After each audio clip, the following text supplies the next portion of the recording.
Yung plantasyon namin ng ano, gabihan. Yung panggabihan namin sa taas ng bundok.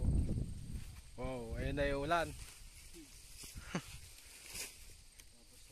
Kaya babasa kami. Kasama kasi Kuya Marlon. Nagkukay ng...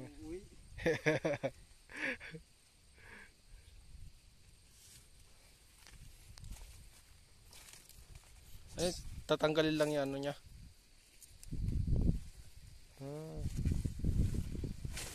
Pwede na ito, sir? Pwede na yan.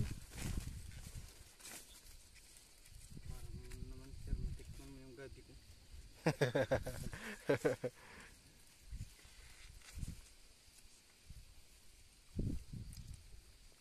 Aakit dito bukas eh.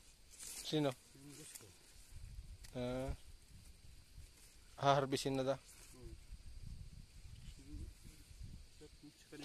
Sa kabila. Sa kabila.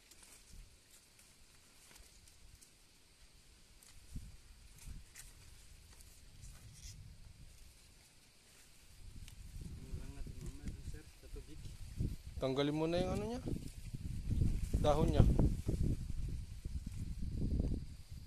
O dito ilagay natin dito. Tali natin ulit sa may tali ulit sa may motor.